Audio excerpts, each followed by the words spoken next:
আসসালামু আলাইকুম রহমতুল্লাহ। বন্ধুরা কেমন আছেন?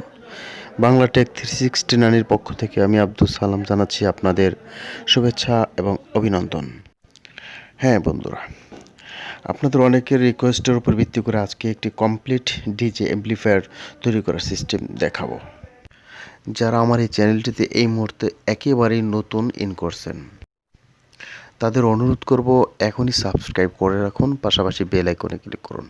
আর ইতিমধ্যে আমার এই চ্যানেলে যারা সাবস্ক্রাইব করেছেন তাদেরকে জানাচ্ছি অসংখ্য ধন্যবাদ। আর ভিডিওটি ভালো লাগলে অবশ্যই লাইক শেয়ার করতে বলবেন না। তাহলে আমাদের মূল কাজ শুরু করা যাক। তো বন্ধুরা, শুরু থেকে শেষ পর্যন্ত দেখতে থাকুন।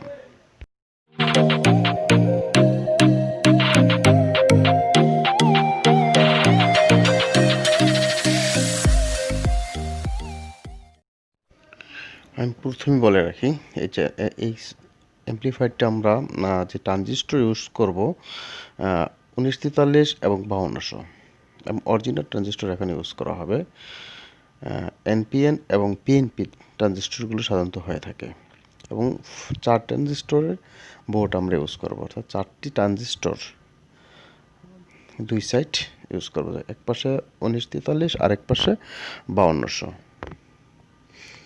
একটু খেয়াল করলে আপনারা বুঝতে পারবেন এবং আশা করি পুরো ভিডিওটা শুরু থেকে শেষ পর্যন্ত দেখলে অবশ্যই বুঝতে পারবেন, তৈরি করতে পারবেন। দেখুন, ডান পাশে 5200 আর বাম পাশে 1943।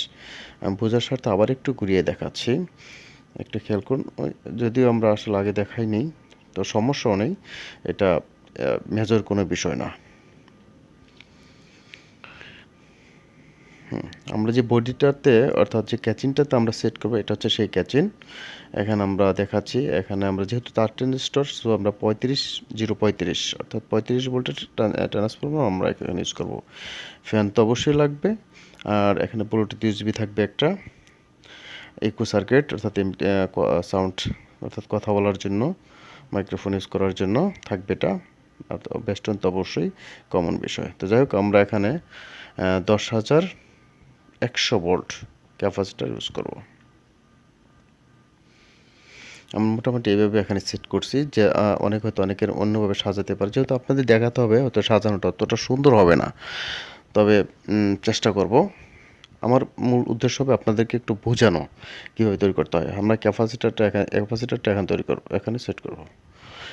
ডায়োডটা খেয়াল করুন, আমরা কীভাবে সেট করছি। এখানে ব্রিজ করা হয়েছে ডায়োডগুলো, এখানে মাইনাস দুটো ডায়োডের একত্রে করে মাইনাস সাইডে, আর মাইনাস প্লাস ক্যাপাসিটার আগেই আমরা অ্যাডজাস্ট করছি সুপারগুলোর মাধ্যমে। আর এইদিকে ডান পাশে ক্যাপাসিটার ডায়োড দুটোর পজিটিভ সাইড আমরা একত্রে করে ক্যাপাসিটারের পজিটিভ সাইড অ্যাড করছি।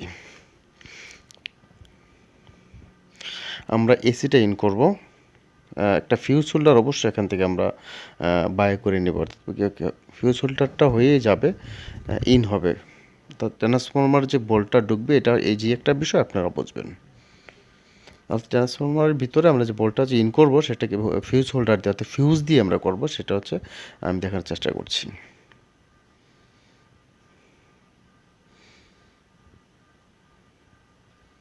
খেয়াল করুন, ফিউজ হোল্ডার হয়ে সরাসরি ওপর সাইডে দেওয়া যাবে সুইচের। আর বাতি জ্বালানোর জন্য আমরা উপরে একটা লাইন দিছি, আর নিচে দুটো দিলে চলবে। যাই হোক, এখন আমরা দেখি এখানে 3টি লুপ বের হয়েছে 35x35-এর, অর্থাৎ এই পাশে দুটো 35, ওই পাশে দুটো 35। যাই হোক, আমরা এখান থেকে যেটা গ্রাউন্ড, সেটা মাঝে দিতে হবে। তখন মাঝেটা আমরা যেহেতু ওখানে জায়গা কম, তাই আমরা এই গ্রাউন্ড অর্থাৎ বোর্ডটির গ্রাউন্ডে আমরা এখানে সোল্ডারিং আয়রনের মাধ্যমে সেট করে দিচ্ছি। একটু ভালো করে লাগাতে হবে, ছুটে যাচ্ছে। হ্যাঁ, ইয়েস। আর বাকি যে দুটো তার, সেটা আমরা দুই পাশে ক্যাপাসিটারের এসি ইন হওয়ার যে সেক্টরগুলো থাকে, ওখানে আমরা অ্যাডজাস্ট করবো। শুরুতে আমরা একটা এখানে অ্যাডজাস্ট করলাম, আর দ্বিতীয় লুপটা আমরা এখানে অ্যাডজাস্ট করব।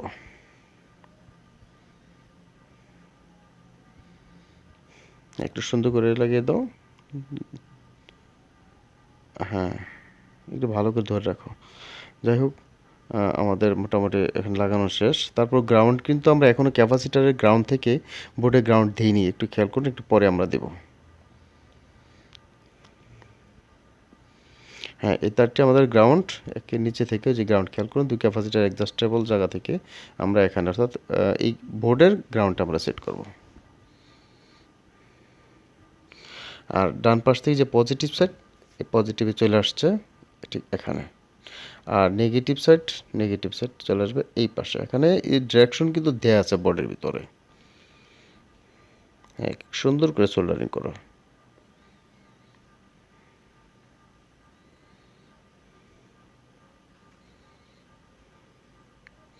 এটা নেগেটিভ সাইডটা এখানে ভালো করে সোল্ডারিং, এখানে মিস যেন না হয়, কারণ এখান থেকে ভোল্টেজটা ইন হবে।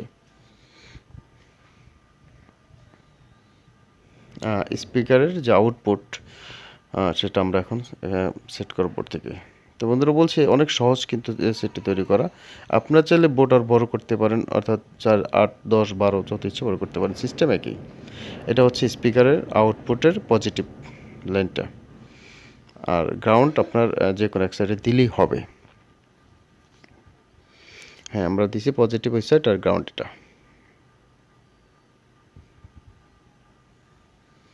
এখন আমরা ভেস্টনে প্লাস ফ্যানের লাইন দেওয়ার জন্য যে এক্সট্রা 12 ভোল্ট দেওয়া থাকে এই ট্রান্সফরমারের ভিতরে, সেখান থেকে আমরা একটি ব্রিজের মাধ্যমে, যেহেতু 2 তার, সো এটা ব্রিজ করে নিচ্ছি 4টি ডায়োড দিয়ে। কীভাবে করতে একটু খেয়াল করলে বুঝতে পারবেন, আমি আবার একটু পরে দেখাবো। আমরা নিচে সেট করে নিচ্ছি এখান থেকে যে 2 তার চলে আসছে ব্রিজ করে ক্যাপাসিটারের অর্থাৎ ডায়োডের এসি লাইনে, এসি সাইডটাতে। যাই হোক, এটা আপনারা বুঝতে পারবেন। আর এখানে 78.5 অর্থাৎ রেগুলেটর এসি 78.5 দিয়ে আমরা সরাসরি সুইচিং করে দেব, অর্থাৎ এক সুইচে চলে যাবে ইউএসবিতে ওপরে, আর নিচে সুইচ দিয়ে চলে যাবে ইকুতে। অর্থাৎ আমরা চাচ্ছি সুইচটা অন করলে অর্থাৎ ওপরের দিক দিলে ইকু পাবে, নিচের দিক দিলে ইউএসবি পাবে, অর্থাৎ একটা অফ হবে একটা অন হবে, এতে সাউন্ড সুন্দর থাকবে। একটু খেয়াল করুন, হ্যাঁ, পজিটিভে চলে আসছে মাঝের লুপে, আর উপর থেকে চলে আসবে পজিটিভ ইউএসবিতে, আর নেগেটিভ তো নেগেটিভই।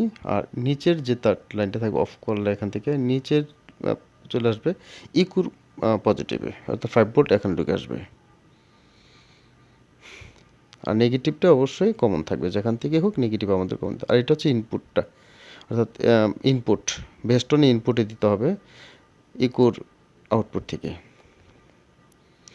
আর এখান থেকে স্পিকারের তারটা ইনপুটটা চলে আসবে, মেইন ইনপুট চলে আসবে ভেস্টনের আউটপুট থেকে, এখান থেকে চলে আসবে এখানে। আমরা এখান থেকে সেট করেছি, দেখুন একটু খেয়াল করুন, এখান থেকে আমি আসছি। আর এটা ইনপুট যদি এই পাশে থাকে, ডান পাশে থাকে, তাহলে স্পিকারেরও ডান পাশ থেকে, অর্থাৎ ভেস্টনের আউটপুটের ডান পাশ থেকে, হ্যাঁ, ডান পাশ থেকে ঠিক বোর্ডের ইনপুটে চলে আসবে। আর গ্রাউন্ড সবসময় কমন থাকবে, অর্থাৎ যে সবগুলো গ্রাউন্ড একই হবে। হ্যাঁ, দেখুন আমাদের কাজ কিন্তু হচ্ছে এবং চলতে আসছে ইনশাল্লাহ।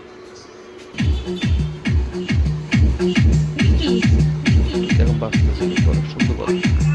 সবাই ভালো থাকুন, সুস্থ থাকুন। নেক্সট ভিডিও দেখার অনুরোধ করে আমি